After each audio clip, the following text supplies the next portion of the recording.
बोलो जयकारा बोल मेरे श्री गुरु महाराज की जय। सौभाग्यशाली गुरुमुखो, तृष्णा वह लोभ के वशीभूत हुआ जीव मालिक की पहचान नहीं करता और न ही उसकी बंदगी करता है। जिसकी रची हुई यह सर्व माया है, जीव तो माया को ही सर्वश्रेष्ठ मान बैठा है। इसी कारण पुनः पुनः आवागमन के चक्र में चक्कर काट रहा है, परंतु माया है केवल भ्रम। इसका वास्तविक स्वरूप वह इसकी निजी सत्ता कुछ भी नहीं है। यह सदैव जीव को बुलाती ही रहती और अपने निजी कार्य भक्ति की ओर अग्रसर नहीं होने देती। भक्ति प्रकाश है और माया अंधेरा है। जिस प्रकार प्रकाश के होते अंधेरा नहीं ठहर सकता, इसी प्रकार भक्ति के सम्मुख माया नहीं ठहर सकती। यह तो अज्ञान के तिमिर में ही शिकार किया करती है। किसी शायर ने कहा है कि यदि दीप शिखा ने अपनी ज्योति दिखाकर पतंगे को लूटा तो केवल निशा के अंधकार में ही है। दिन के प्रकाश में चाहे लाखों दीप क्यों न जगमगा रहे हों, परंतु पतंगे की आँख में धूल नहीं झोंकी जा सकती। ऐसे ही जहाँ गुरु भक्ति का उजाला नहीं होता, वहाँ ही माया की दीप शिखा पर मनुष्य रूपी पतंगे जला करते हैं। परंतु श्री कबीर साहिब जी भी इसी बात का समर्थन करते हुए फरमाते हैं, माया दीप नर पतंग भ्रम भ्रम माही परंत, कोई कहे गुरु ज्ञान ते उबरे साधु संत। अर्थात यह मोहिनी माया तो एक दीप है जिस पर जीव पतंगा बना हुआ अपनी आहुति उसमें दे देता है। कोई विरले गुरुमुख ही संत सद्गुरु के पथ प्रदर्शन से इस माया से परित्राण पा सकते हैं। इस कुटिल माया ने प्राय प्रत्येक प्राणी को अपने प्रपंच में ऐसे फंसा रखा है जिससे जीव की बुद्धि पर भ्रम और संशय के पर्दे पड़ जाते हैं। वास्तव में तो जगत की रचना मिथ्या और केवल भ्रांति है। जिस प्रकार अंधेरे में रस्सी को देखकर सर्प के भांति होती है और जीव उससे भयभीत होकर थर थर काँपने लगता है। यदि उसका पाँव भूल से उस पर पड़ जाए तो मनुष्य भय के मारे अचेत होकर गिर पड़ता है। इसी प्रकार जीव अपनी अज्ञानता के कारण संसार को सत्य मान लेता है और उसमें होने वाले परिवर्तनों को देखकर व्याकुल हो उठता है। परंतु यह भ्रम और व्याकुलता तब तक है जब तक जीव अज्ञानता के तिमिर में विचरण कर रहा है। इसकी अविद्या का विनाश सद्गुरु भक्ति के बिना होना असंभव है।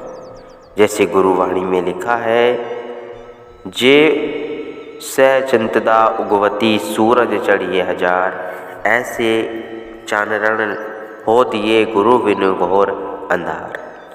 चाहे सैकड़ों चंद्रमा उदित हो तथा चाहे सहस्त्रों सूर्य भी अपना उज्जवल प्रकाश फैलाए, किंतु यह सब प्रकाश ब्रह्म जगत से संबंध रखता है।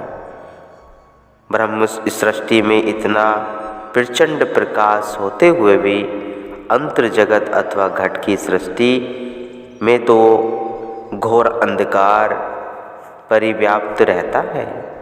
जब तक कि सद्गुरु कृपा से आत्मज्ञान की प्राप्ति नहीं होती तथा आत्म ज्योति से घट की सृष्टि दीप्तिमान नहीं हो जाती, सद्गुरु मनुष्य को उसके घट में ही परमार्थ भक्ति की निधि दर्शाते हैं। इसी निधि वह सुख के भंडार को अमृत का भंडार अथवा आवेहत का चश्मा कहते हैं। गुरुवाणी में इसका वर्णन अमृत कुंड के नाम से किया गया। हे मनुष्य, जिस अमृत के भंडार को पाने के लिए तुम इस जगत में आए हो, वह अमृत का स्रोत सद्गुरु की भक्ति द्वारा ही प्राप्त होता है। भांति भांति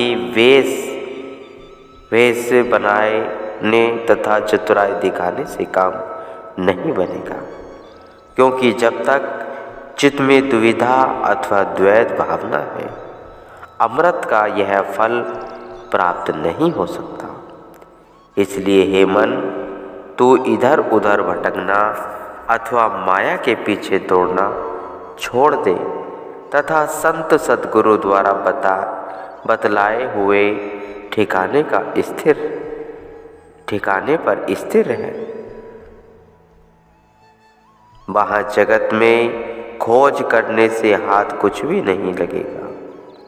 इसमें भटकने से तो सुख के बदले दुख ही उपलब्ध होगा तथा यदि अमृत का भंडार घर ही में है अथवा अपने घट भीतर ही है, तो फिर बाहर मायावी पदार्थों में खोजने की क्या आवश्यकता है। कस्तूरी कुंडल बसे मृग ढूंढे वन माही, ऐसे घट में पीव है दुनिया जाने नहीं। अर्थात मृग की अपनी ही नाभि में कस्तूरी होती है, परंतु वह इस बात से अनभिज्ञ होता है। उसकी सुगंधित से लालायित होकर उसे प्राप्त करने के लिए वन वन में खोजता फिरता है। इसी प्रकार हर घट में प्रत्येक प्राणी के हृदय में प्रभु निवास करते हैं, परंतु कोई भी प्राणी संत सत्पुरुषों के पथ प्रदर्शन के लिए बिना उसे प्राप्त नहीं कर सकता।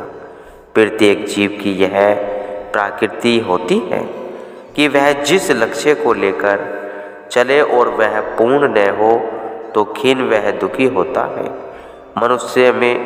मनुष्य भी संसार में मालिक को प्राप्त करने के लिए लक्ष्य से ही आया है, परंतु यहाँ आकर मोह माया में उलझकर अपने ध्येय को बिल्कुल विस्मृत कर बैठा है। इसलिए दुखी वह अशांत रहता है। अज्ञानतावश संसार के मायावी पदार्थों में ही सुख वह शांति की खोज करता है तथा आनंद धाम में पहुँचने की चाह भी रखता है। वास्तव में वह अपने पथ से भटक गया है। अपने मार्ग से भटके हुए एक पथिक को देखकर शेख सादी साहिब जी कथन करते हैं, तरसम न रसी वकावा है अरावी, यही राह के मेरवी वह तुर्किस्तान है। हे अरब के निवासी और काबा में जाने वाले अभिलाषी पथिक, मुझे यह भय होता है कि तू काबा कदापि नहीं पहुँचेगा, क्योंकि जिस पथ पर तू चल रहा है वह तुर्किस्तान हो जाता है। इसी भांति यदि जीव माया के पथ पर चलता है तो अपने निजी लक्ष्य से कोसों दूर चला जाता है। संत सद्गुरु ही जीव को भक्ति का वास्तविक पथ दर्शाते हैं। भक्ति की कमाई करने से मोह माया अज्ञान इस प्रकार भाग जाते हैं जैसे सूर्य उदय होते ही अंधकार दूर हो जाता है। प्रकाश के विस्तार हो जाने पर अंधकार ऐसे अपना डेरा कूच करता है कि फिर उसका वहाँ नामो निशान भी दिखाई नहीं देता। इसी प्रकार परम सुख की खान जो भक्ति है, उसका हृदय पटल पर आगमन होते ही मोह माया तथा अज्ञान का अंधकार सर्वथा नहीं रहता। भक्ति की ज्योति के प्रकाश का वर्णन करते हुए काकभूषण जी गरुड़ जी के प्रति कहा करते हैं, हे गरुड़ जी, राम भक्ति या प्रभु भक्ति एक सर्वसे सुंदर चिंतामणि हीरे के समान है। यह जिसके भी हृदय में बस जाती है, उस हृदय में दिन रात तीव्र प्रकाश बना रहता है। यह उजाला ऐसा है जो किसी दीपक, बत्ती, घी, तेल आदि का मोहताज नहीं है। भक्ति रूपी चिंतामणि के प्रकाशित होने से मोह रूपी दरिद्रता निकट तक नहीं भटक सकती। लोभ, लालच रूपी वायु भी इसे नहीं बुझा सकती। इस प्रकार के प्रताप से अविद्या अर्थात अज्ञान का घना अंधकार नष्ट हो जाता है तथा मन के अनेक विकारों को भक्ति रूपी चिंतामणि की लो पतंगों के समान भस्म कर देती है। काम, क्रोध, लोभ, मोह, अभिमान आदि दुष्ट वैरी उस व्यक्ति के निकट नहीं आ सकते जिसके हृदय में भक्ति का निवास है। यहाँ भक्ति की तुलना चिंतामणि नमक रत्न से की गई है। चिंतामणि एक विशेष प्रकार का रत्न होता है जिसके 3 विख्यात गुण हैं। प्रथम विशेषता इस मणि की यह कि इसे जहाँ रख दो वहाँ चारों ओर प्रकाश ही प्रकाश हो जाएगा तथा उस प्रकाश में दूर एवं निकट की प्रत्येक वस्तु स्पष्ट दिखाई देने लगेगी। दूसरा विशेष गुण इस मणि का यह है कि जिसके पास यह हो उसकी प्रत्येक इच्छा पूर्ण होती है। तीसरा यह गुण है कि चिंतामणि अत्यधिक मूल्यवान होती है तथा जिसके पास यह मणि हो उसकी दृष्टि में अनेक राजाओं का खजाना भी तुच्छ है। भक्ति का उजाला किसी दीपक, बत्ती, तेल आदि के अधीन नहीं है। चिंतामणि जहाँ रहेगी वहाँ सब स्थान दीप्तिमान रहेगा। इसी प्रकार भक्ति रूपी चिंतामणि के प्रकाश में मनुष्य को जगत के समस्त नाश्वर पदार्थ अपने यथार्थ रूप में दिखाई देने लगते हैं तथा उसको सत असत का विवेक सुगमता से प्राप्त हो जाता है। जब तक चित्त में भ्रम अज्ञान का अंधकार परिव्याप्त है तब तक जीव जगत के धोखे का शिकार है। जिस प्रकार अंधकार के कारण किसी पदार्थ की ठीक ठीक पहचान नहीं हो सकती, वैसे ही मोह अज्ञान के अंधकार में पड़कर जीव सत असत की परख नहीं कर सकता। इसी कारण वह भ्रम में पड़ जाता है। परंतु जब भक्ति रूपी चिंतामणि हृदय में बस जाती है तो भूल भ्रम की संभावना ही नहीं रहती। जीव धोखे का शिकार बनने तथा भारी हानि से सुरक्षित हो जाता है। दूसरा लाभ भक्ति रूपी चिंतामणि से यह हुआ कि जीव की सब कामनाएं पूर्ण तथा उसके सर्व मनोरथ स्वतः सिद्ध होने लगते हैं। जिसके पास भक्ति रूपी चिंतामणि वह प्रकृति की समस्त शक्तियाँ उसकी भावनाओं तथा संकल्पों का सम्मान करती हुई उसकी पूर्ति में लग जाती है। भक्ति रूपी चिंतामणि इस सिद्धि का यंत्र है तथा यही प्रत्येक कार्य में सफलता प्राप्ति का मूल मंत्र है। तृतीय लाभ यह है कि भक्ति चिंतामणि जिसके पास है वह सबसे बढ़कर धन्य है। ऐसा बहुमूल्य रत्न जिसे मिला है वह तो राजाओं का भी महाराजा है। उसके पास तो वह धन है जिसकी तुलना में 3 लोक की संपदा भी तुच्छ है। तब उसे सांसारिक धन संपत्ति की इच्छा ही क्यों हो? उसे कमी किस बात की है जबकि उसके मन में संसारी संपत्ति की कोई चाह अथवा इच्छा शेष रहे। जिसके मन में कोई अभिलाषा नहीं, चाहे नहीं चिंता नहीं, वह तो सम्राटों का भी सम्राट है। यह कि भक्ति की महिमा, वस्तुतः जो भक्ति की महिमा है उसका वर्णन वाणी से तो हो ही नहीं सकता। अपनी अपनी श्रद्धा भावना अनुसार सब ग्रंथों, शास्त्रों तथा महापुरुषों ने उसका यथोचित वर्णन कर दिया है। सकल विश्व में भक्ति के समान न कोई धन है, न संपदा है और न कोई आत्म उत्तम विभूति भक्ति की समानता कर सकती है। जिन जिन भक्तों ने यथार्थ भक्ति की है उन्होंने यह भली भांति निर्णय कर दिया है कि भक्ति ही सार वस्तु है तथा भक्ति द्वारा ही मालिक को प्राप्त वह प्रसन्न किया जा सकता है। जैसे एक ब्राह्मणी काशी को जा रहा था। मार्ग में भक्त रविदास जी के पास एक रात्रि विश्राम किया। रविदास जी ने उसका जूता टूटा हुआ देखा तो प्रार्थना की, आप यह पुराना जूता छोड़ दीजिए और नया पहन लीजिए। परंतु ब्राह्मण नहीं माना।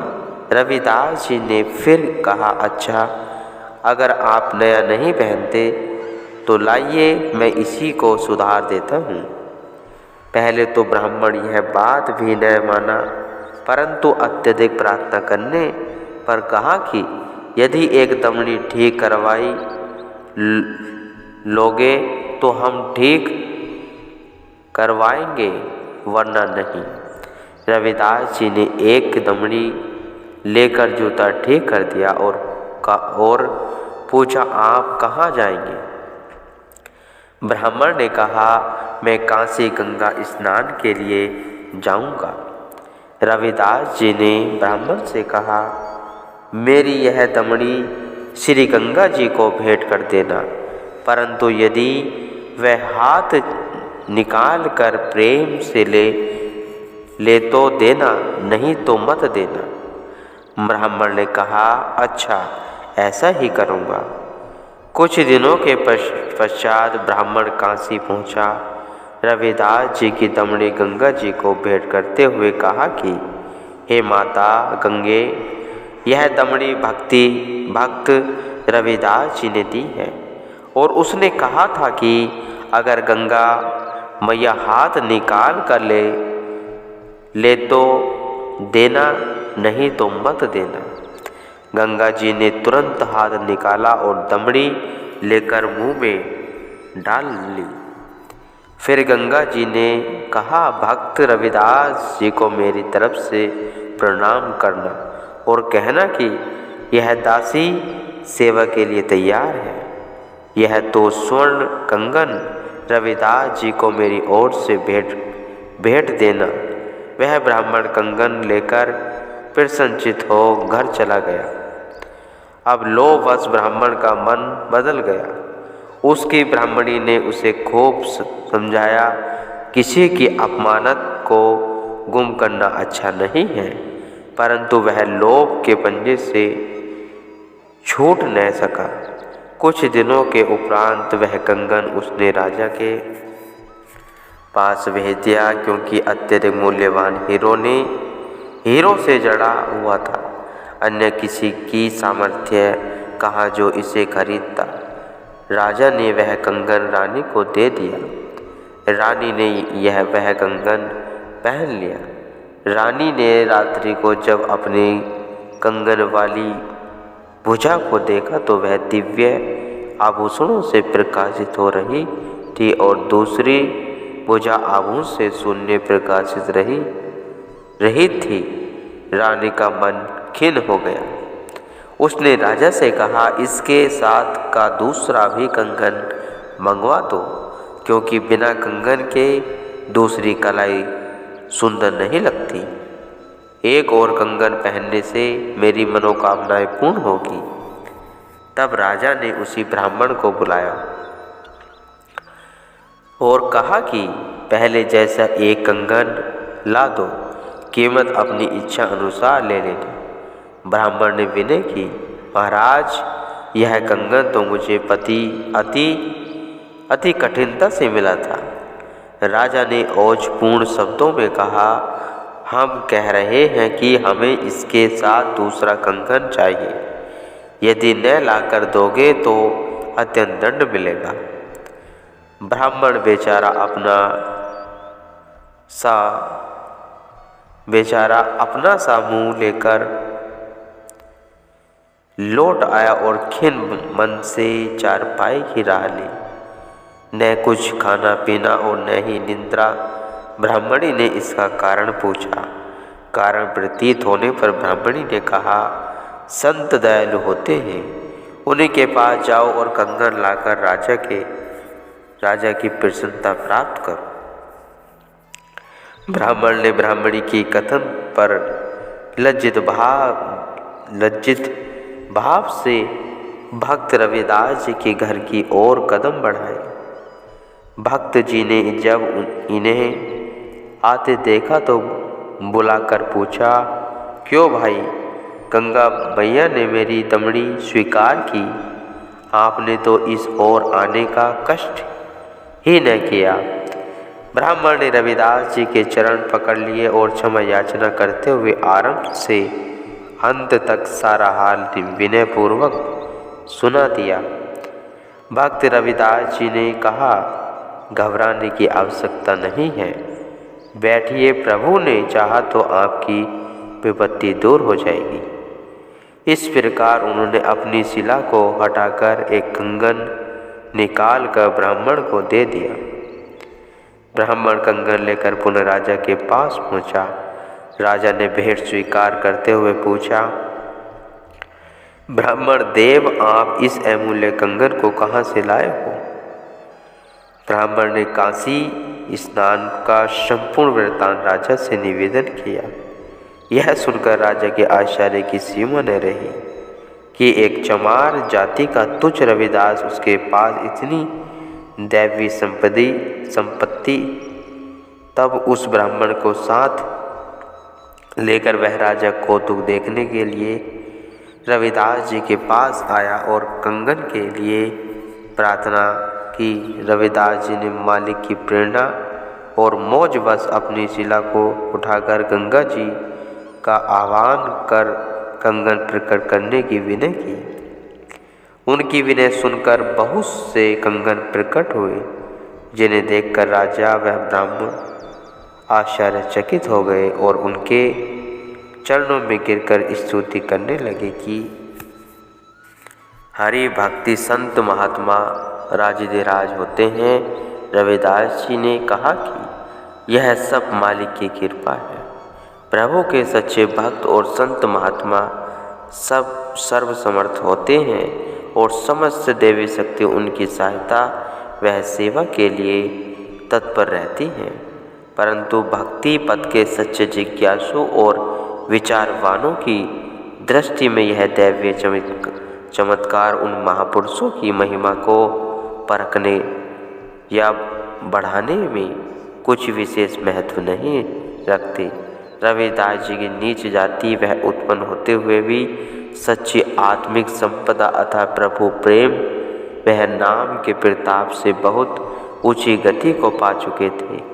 भक्ति पथ के अभिलाषियों की दृष्टि में बड़े कुल परिवार में उत्पन्न होने वाले ही ऊंचा नहीं माना जाता, बल्कि बड़ा वह है जिसने संतों की संगति में रहकर परमार्थ वह आत्मिक संपदा की कमाई की।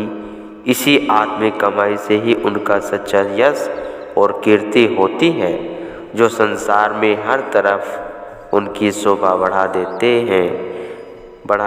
हैं गुरुमुखों।